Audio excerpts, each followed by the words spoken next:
إن الحمد لله الذي نحمده ونستعينه ونستغفره ونؤمن به ونتوكل عليه ونعوذ بالله من شرور أنفسنا ومن سيئات أعمالنا من يهده الله فلا مضل له ومن يضلل فلا هادي له ونشهد أن لا إله إلا الله وحده لا شريك له ونشهد أن محمدا عبد الله ورسوله أرسله الله تعالى بالهدى ودين الحق ليظهره على الدين كله وكفى بالله شهيدا فصلى الله عليه وسلم تسليما كثيرا أما بعد فإن أصدق الحديث كتاب الله وخير الهدي هدي محمد صلى الله عليه وسلم وإن شر الأمور محدثاتها وإن كل محدثة بدعة وكل بدعة ضلالة وكل ضلالة في النار.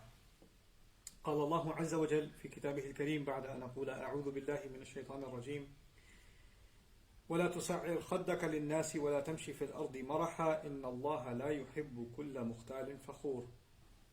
رب اشرح لي صدري ويسر لي أمري واحلل عقدة من لساني يفقهوا قولي اللهم ثبتنا عند الموت بلا إله إلا الله اللهم اجعلنا من الذين آمنوا وعملوا الصالحات وتواصوا بالحق وتواصوا بالصبر آمين يا رب العالمين.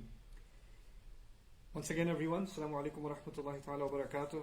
And this week I will be speaking with you, continuing the conversation from last time, ayah number 18 of Surah Luqman, the advice a father is giving to his son. The first part of that advice, for the most part, I spoke to you about وَلَا تُسَعِرْ خَدَّكَ لِلنَّاسِ, don't turn your cheek away from people, meaning don't turn your face from people. And we tried to analyze what the implications of that phrase could be. There's one thing I left out that I realized I should have mentioned last time. So I'll start with that and we'll pick up on the remainder of that ayah and hopefully cover that today. So turning away from someone, the ayah did not specify the reasons for it. This is an important observation.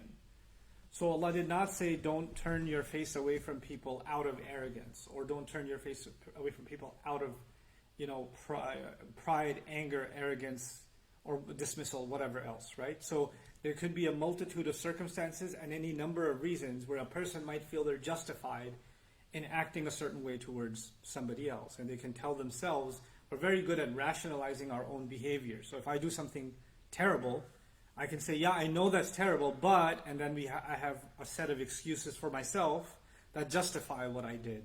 So even though I know it's bad, I can tell myself it's not that bad, right? So what Allah did here is, He didn't give the bad reasoning, because then somebody can even tell themselves, well, I didn't do it for that reason, therefore it's not that bad, right? So He kind of made it a blanket statement of not turning away. Now, one of its manifestations that I think we should think about, really seriously think about, is there's this notion in the Quran about making someone feel worthless, making someone feel not worthy of even a conversation, making someone feel little, to make someone feel little. And actually the concept of being little and being humiliated are associated with each other.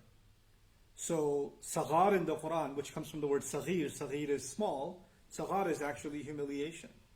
And when the devil was being removed from the company of Allah and the angels and all of that, when he was being expelled, Allah told him, إِنَّكَ مِنَ الصَّاغِرِينَ, you are from those that are small.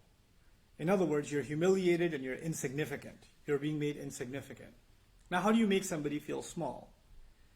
You and I can be in a difficult conversation, and or somebody says something we didn't want to hear, or you hear something outrageous, and you want to give a response, and you decide not to give a response. You decide to just stay quiet, right? That's a good thing. Instead of being impulsive and exploding on somebody and putting them in their place, or giving them a zinger right back. Oh yeah, if you can say that, I can say 10 more things to you, or I can raise my voice. We've already studied in the Quran that's actually coming to lower your voice, right?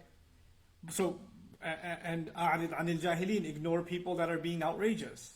That's there too. But being silent when somebody's being erratic, when somebody's being outrageous, that's something else. This ayah is about something else. This ayah can also apply in us doing something wrong. When somebody's talking to you, one way you can avoid dealing with something is somebody comes and talks to you, hey, I need to talk to you about what happened last week. or I need to bring up that issue with you, and you say, I don't have time for this. Don't bring it up. No, I'm not going to deal with it. Don't waste my time. Oh, not that again. Or one way or the other, you avoid the subject by not dealing with it at all. And that's another kind of turning your cheek. And this could be also done by, hey, I need to talk to you, no response. I need you to tell me what's going on, no response. And what they call the silent treatment to somebody. So you can be, driving together and you're asking, your parent, or a parent is asking child, or siblings are asking each other, hey, so how was your day? No answer. What's going on? No answer. Complete silence. And when you give somebody complete silence, in their mind, why are they ignoring me? Why aren't they answering anything I'm saying? Are they angry with me? Did I do something wrong? Are they, upset with me? Are they just ignoring me because I don't think I'm worth? There's all kinds of negative thoughts that come out, don't they? The point being, if you don't make yourself clear, and you think that you're silent, and your silence could be for good reasons. Oh, I was silent because I was thinking about something, I was lost in thought, I was distracted. Could be something innocent. Or I was silent because I was just thinking of how to respond and I couldn't come up with an answer quickly. Or I couldn't respond because, in fact, I was angry and I was thinking the wrong thing, so I wanted to calm down before I answered. You could do that later, but in the moment when you ignore somebody and not respond to them, it's better for you and I to be straightforward in our speech and say, hey, I don't want to I can't respond right now, I'm not feeling okay. Or I don't think my response is going to be healthy at this moment, but we can talk about this a little later. And if you have in family those kinds of situations, it's on me and on you when somebody says that to us to say, I understand, we'll talk about it later. Instead of, what do you mean you can't talk about it right now? The person's already overwhelmed, we poke at them some more until they explode. Let them be.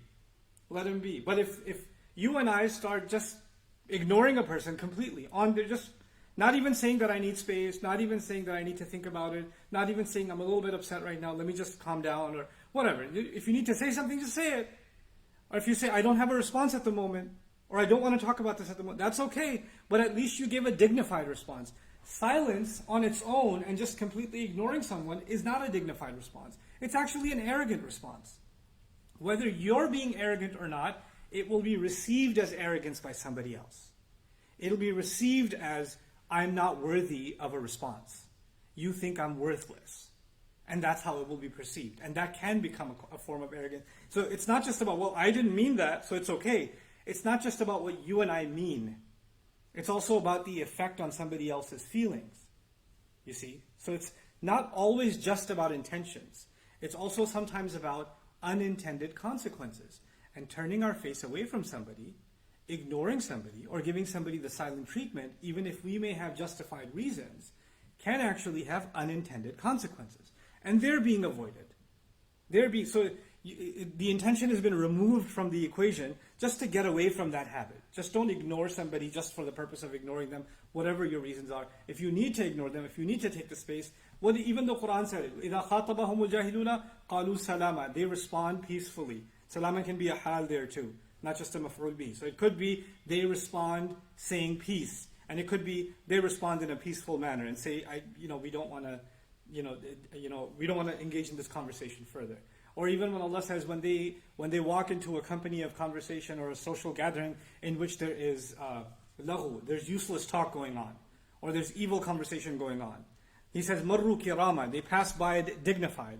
What that means is they maintain their dignity and they also don't humiliate the people that are doing the wrong thing.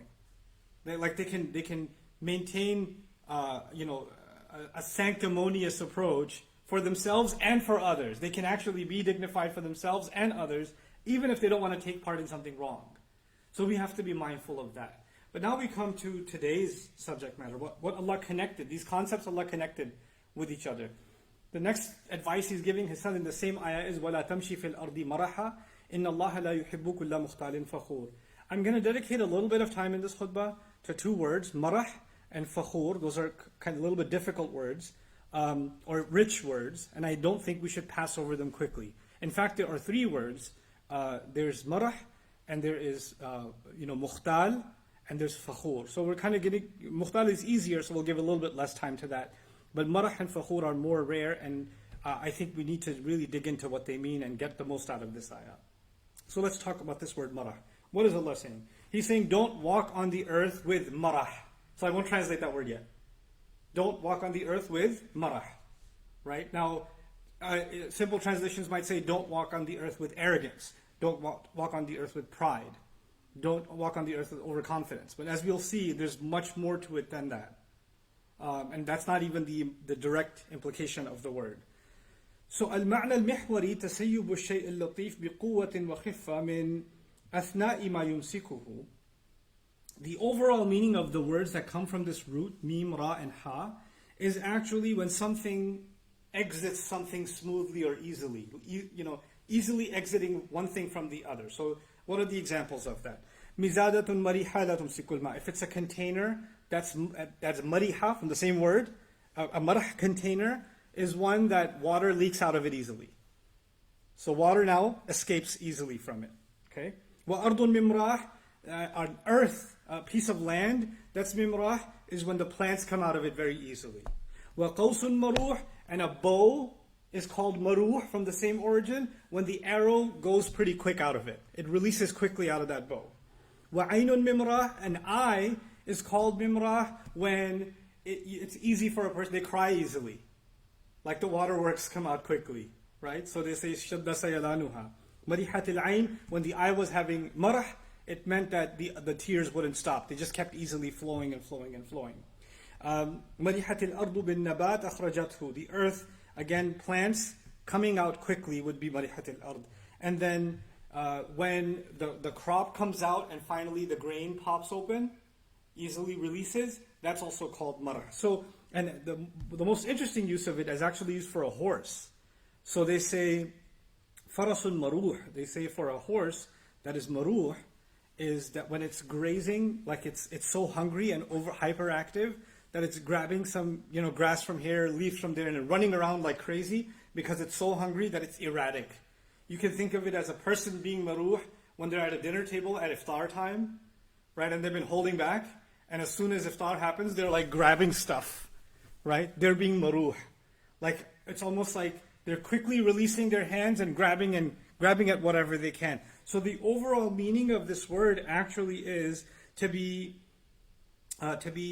impulsive, and to be very quick to act, to be very quick to do something, to have no sense of direction. So even that horse is described, يجري ويقفز ويضطرب هنا وهناك لا يقر ولا يسكن لما أحسه من شبع وقوة ونشاط. That the horse that is disturbed, it's moving around, it's not sitting still, it's very jittery because it's feeling hungry. When the father is telling his son, don't walk on the earth with marah, he's saying don't go hanging out or don't go outside engaging the world, because there's times where you're home, right? And then there's times you go out. You go out for work, you go out to hang out with friends, you go out to get food, whatever it is. Don't leave the home. Don't go anywhere and be impulsive. Oh, I want to do this. Oh, I want to do this. I don't want to do this. I don't want to do this. And you have no purpose in what you're doing. You're just jumping from one thing to the next, to the next, to the next. A crazy example of that is sometimes there are different cultures in the world, right? So people come from very conservative societies to America. So somebody may have been raised in a very religious or a very traditional, village, and they may not even be Muslim. They may even be, Hindu or Christian or whatever, but very cultural, conservative background. Or think of a Muslim family and somebody who's raised in this joint family system, and there's a lot of respect for elders, and you watch your speech, and you watch the way you walk, and you watch the way you dress, and the way you sit, and the way you eat, and then they land in America, and they're a student, and they have a student visa, and they're going to the university, and the university has, parties on the weekend, and they've got fraternities, and they've got, hangouts, and the other students in the dorms are doing drugs, and everybody's got a relationship of one kind or the other, all kinds of stuff. They're just bombarded with this stuff. And somebody can take those values that they were holding on to, but like that bow that releases the arrow without effort, they just let go of all of those values, and they got exposed to a new world. And they become marah. And this is a very powerful bit of advice, because we have kids, for example, we want to raise them in an Islamic environment, in a protected, sheltered environment. So whether you live in America, Australia, Lahore, Dhaka, it doesn't matter where you live. You want to protect your kids, and you want to make sure that they receive positive reinforcement about this is good for you, this is bad for you. Hey, what are you watching? Hey, where are you going online? Hey, let me see that. Who are you on the phone with? We're checking what they do. It's natural. Right? So we're trying to create a sheltered environment for them wherever we may be. But you know what? This father realizes they're not going to stay home. These birds are going to fly off the nest. They're going to go outside. And when they go outside, all the things I protected them from, all the things that I didn't want them to just spill into, all the things I didn't want them to be exposed to, they're going to get hit with all of it all at the same time. They're just going to get sensory overload. There's going to be so much access to so much wrongdoing, and I'm not going to have any control over it. And he's saying, in those moments, because now you have the ability, you have the appetite, you have the curiosity, you have the ability, you have the perception of freedom, right? And then, especially in that moment when somebody tries to give you good advice, you can turn your cheek. You can just, I don't want to hear this, right?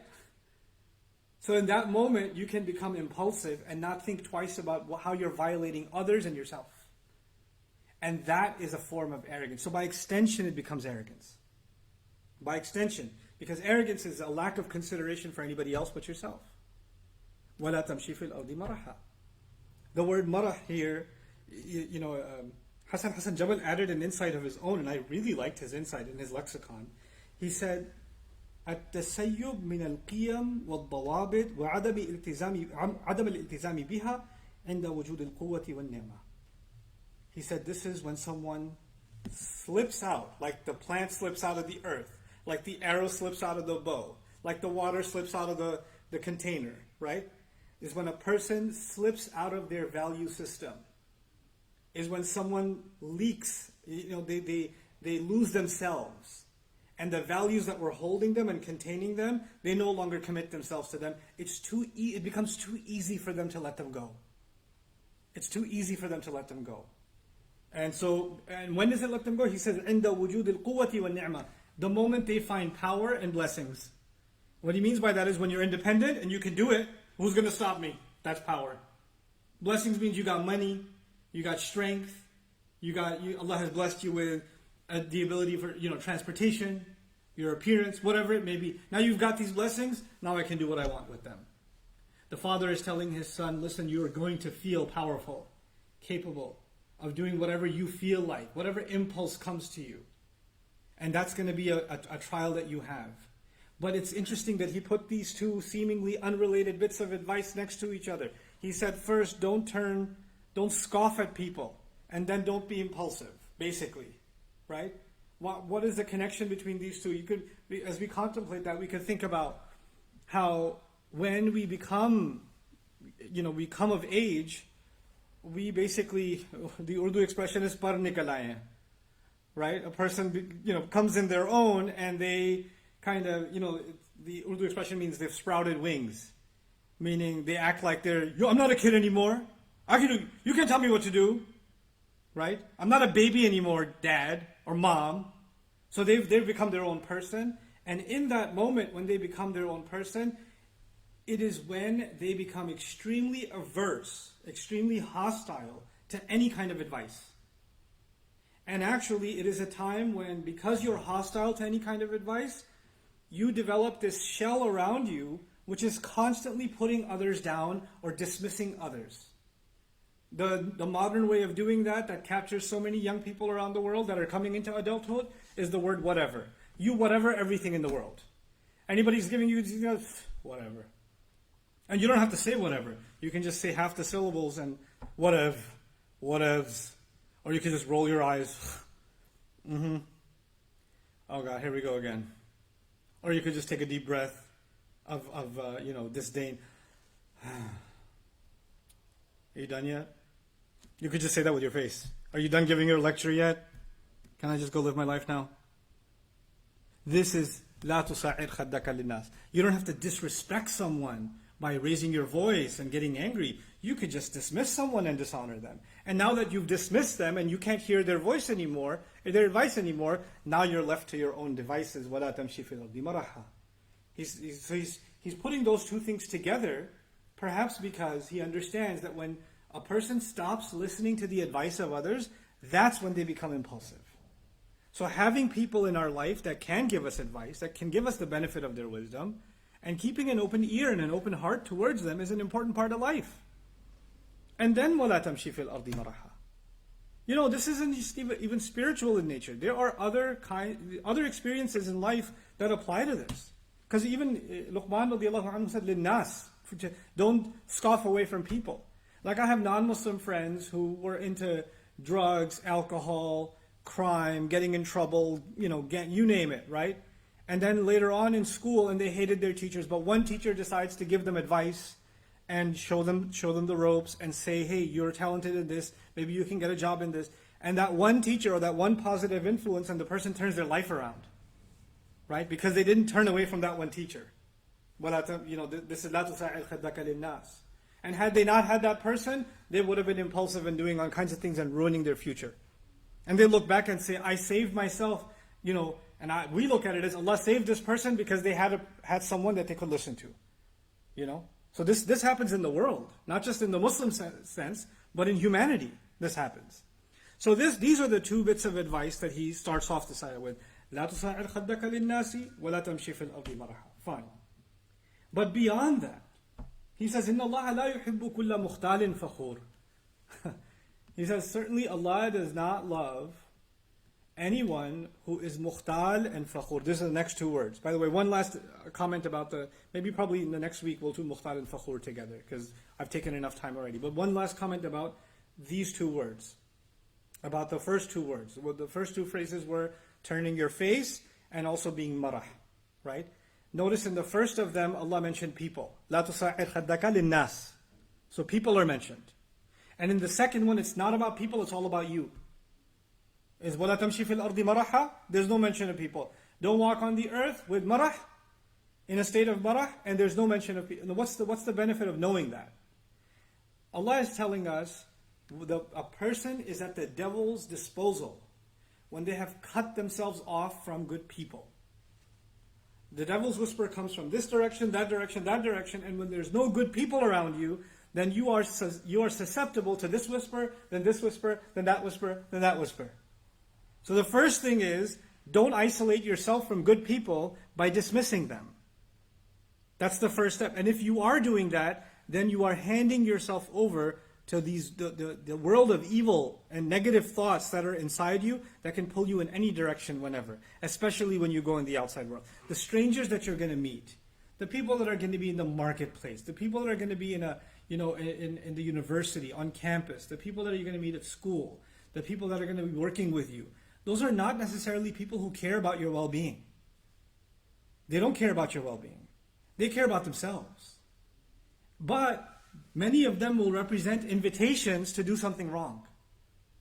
Right? So those people will have some allure to them, and you'll be drawn towards them, but they don't mean well for you. And you'd rather hang out with people that don't criticize you, so you don't want to be around anyone who keeps it real with you and tells it to you like it is. So people who tell you like it is, you just want to keep your distance from them. You've already, سَعَرْتَ خَدَّكَ لِلنَّاسِ. You've already turned your cheek away from them. Now you become وَلَا تَمْشِي فِي الْأَرْضِ مَرَحًا. Then that second bit of advice comes. So it's actually, doesn't matter what a social butterfly you are.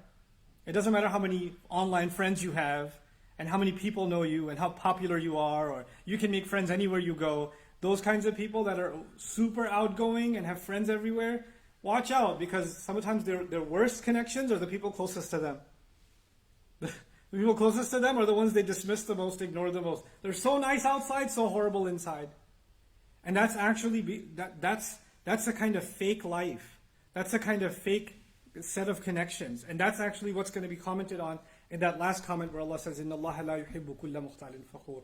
So we'll wrap up that discussion, inshallah ta'ala, in next khutbah, because I certainly didn't want to rush through these phrases and these ayat, because I think they're of value, and it's something that we should really think about for ourselves.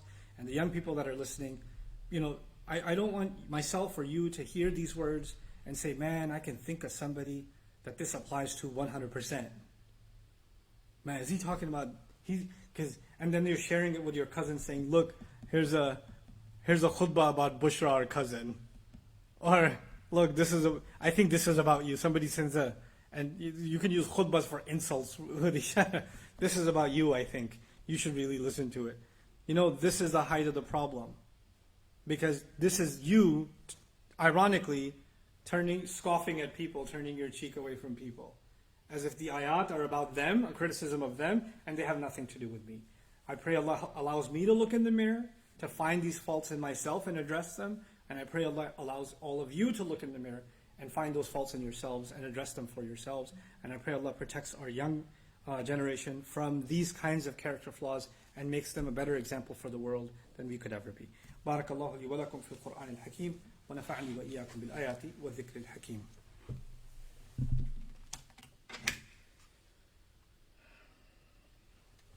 الحمد لله وكفى والصلاة والسلام على عباده الذين اصطفى خصوصا على أفضلهم وخاتم النبيين محمد الأمين وعلى آله وصحبه أجمعين. قال الله عز وجل في كتابه الكريم بعد أن أقول أعوذ بالله من الشيطان الرجيم إن الله وملائكته يصلون على النبي يا أيها الذين آمنوا صلوا عليه وسلموا تسليما. اللهم صل على محمد وعلى آل محمد كما صليت على إبراهيم وعلى آل إبراهيم في العالمين إنك حميد مجيد. اللهم بارك على محمد وعلى آل محمد كما باركت على إبراهيم وعلى آل إبراهيم في العالمين إنك حميد مجيد.